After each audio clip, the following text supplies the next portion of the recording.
फिर आता है इलास्टिसिटी ऑफ डिमांड। तो इलास्टिसिटी ऑफ डिमांड एक्चुअल में हमें बताता क्या है? इलास्टिसिटी ऑफ डिमांड स्टूडेंट्स हमें बताता है कि आपकी जो डिमांड है वो कितनी इलास्टिक है। अब इलास्टिक क्या है? देखो, जो आपके रबर बैंड्स होते हैं, ठीक है, रबर बैंड्स होते हैं, रबर बैंड्स के अंदर इलास्टिक होती है, जो कि ऐसे आप पुल करोगे तो आपकी रबर बैंड का साइज जो है वो लार्ज हो जाता है, वो फिर वापस हो जाता है। अब आपने अलग अलग काइंड की रबर बैंड्स देखी होंगी। कुछ जो होती है वो बहुत इलास्टिक होती है, मतलब वो बहुत ज्यादा जो है हम उसमें उसे हम बहुत ज्यादा जो है पुल कर सकते हैं, लेकिन कुछ होती है जो कि कम इलास्टिक होती है, वो उसमें बहुत ज्यादा हम उसको पुल नहीं कर सकते।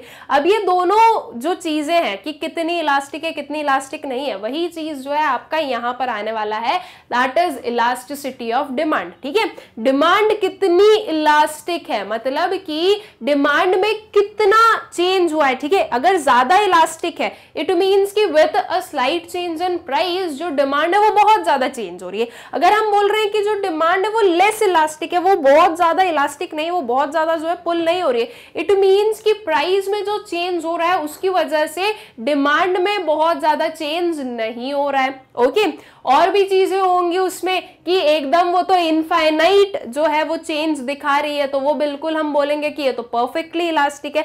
जैसे जैसे हम आगे पढ़ेंगे वैसे वैसे आप लोगों को समझ में आता जाएगा, ठीक है, कि क्या है ये। लेकिन इलास्टिसिटी ऑफ डिमांड जो ये कंसेप्ट है, ये जो टर्म है, इसका मतलब आई होप सो कि आप लोगों को क्लियर हो गया कि क्या है, कितनी डिमांड जो है इलास्टिक है।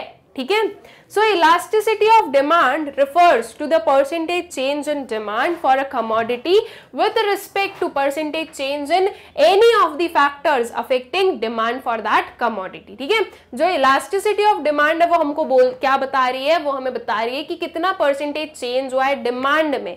ठीक है, किसके रिस्पेक्ट में? जो सारे फैक्टर्स हम लोगों ने डिमांड को अफेक्टिंग फैक्टर्स पढ़े अपने प्रीवियस वाले चैप्टर में, वो सारे जो फैक्टर्स हैं उनमें चेंज की वजह से डिमांड में कितना चेंज हुआ। ठीक है, क्या क्या फैक्टर्स थे? Price of own good, price of related goods, फिर हम बोलते हैं कुछ income of the consumer, taste and preferences, future expectation of change in prices, ये सारे फैक्टर्स हम लोगों ने पढ़े। तो इन सारे फैक्टर्स में जो चेंजेस है उसकी वजह से डिमांड कितनी चेंज हो रही है, ये मेजर करती है कौन? ये मेजर करता है इलास्टिसिटी ऑफ डिमांड। ठीक है, अगर इसका हम फॉर्मूला बताना चाहें तो कुछ इस फॉर्म में आता है, elasticity of demand is equal to percentage change in demand for X. Demand जो होगी, मतलब जो चेंज होगा डिमांड में, वो आपको आपके न्यूमरेटर में रखना है और उसको आप डिवाइड किससे करोगे? Percentage change in a factor affecting the demand. ठीक है, किसकी वजह से ये चेंज हुआ है वो आएगा आपका डिनोमिनेटर में। ओके, तो आई होप सो कि ये जो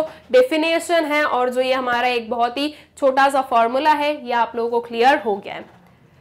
इलास्टिसिटी ऑफ डिमांड को हम 3 पार्ट्स में डिवाइड कर सकते हैं, मतलब कि इसके 3 टाइप्स होते हैं। कौन कौन से? Price elasticity of demand, cross elasticity of demand and income elasticity of demand. अब हम बात करें किसकी?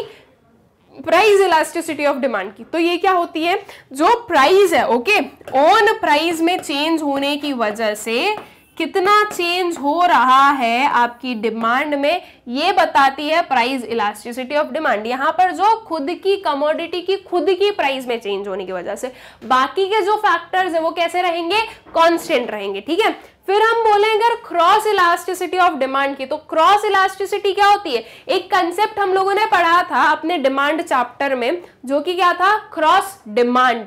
क्रॉस डिमांड क्या होता है? क्रॉस डिमांड होता है demand of a commodity and prices of the related goods. ठीक है, या फिर जो है रिलेटेड गुड्स से जो आपका कंसेप्ट चला रहा है डिमांड खुद की कमोडिटी का। ठीक है, रिलेटेड गुड्स कौन से होते हैं? Substitute goods and complementary goods. ठीक है स्टूडेंट्स, आई होप सो कि आप लोगों ने जो है डिमांड वाला चैप्टर पूरा कंप्लीट कर लिया है। अगर आपने डिमांड नहीं पढ़ी होगी तो आपको इलास्टिसिटी ऑफ डिमांड समझ में नहीं आने वाली है। तो अगर आपने डिमांड चैप्टर नहीं पढ़ा तो पहले जाके अपना डिमांड कंप्लीट करें और फिर उसके बाद में जो है आपको इलास्टिसिटी ऑफ डिमांड पढ़ना है। ठीक है, बिकॉज सारी चीजें जो है वो इंटर रिलेटेड हैं। ओके, तो क्रॉस इलास्टिसिटी ऑफ डिमांड की जब हम बात करें तो क्रॉस इलास्टिसिटी ऑफ डिमांड हमें ये बोलती है प्राइस ऑफ रिलेटेड गुड्स में जो चेंजेस हैं उसकी वजह से आपकी जो कमोडिटी है, आपकी जो गिवन कमोडिटी है, गिवन गुड्स हैं, उसकी डिमांड में कितना चेंज हुआ है। ठीक है,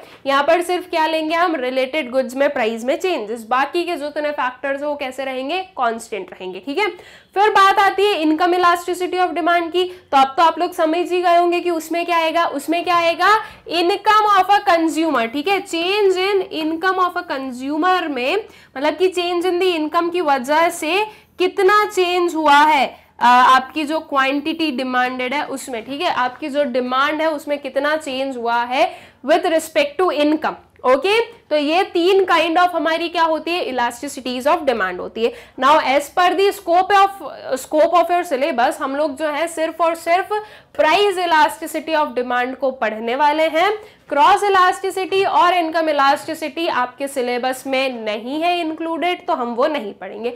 लेकिन आई होप सो कि आप लोगों को जो है इनका मतलब समझ में आ गया होगा कि इनमें जो है हम किस काइंड की इलास्टिसिटी फाइंड आउट करते हैं। ठीक है, आपको क्रॉस इलास्टिसिटी में जो है प्राइस ऑफ रिलेटेड गुड्स में चेंजेस की वजह से क्या चेंज हुआ है डिमांड में वो हम देखते हैं, और इनकम इलास्टिसिटी में क्या देखते हैं कि अगर कंज्यूमर की जो इनकम है वो अगर चेंज हुई है तो उसकी वजह से डिमांड में कितना चेंज होगा। ठीक है, तो ये होती है आपकी क्रॉस और इनकम इलास्टिसिटी। फिर बात आती है प्राइस इलास्टिसिटी की, तो वो तो अब हम डिटेल में पढ़ने ही वाले हैं। ओके, आई होप सो कि इतनी चीजें क्लियर हो गई होंगी आप लोगों को।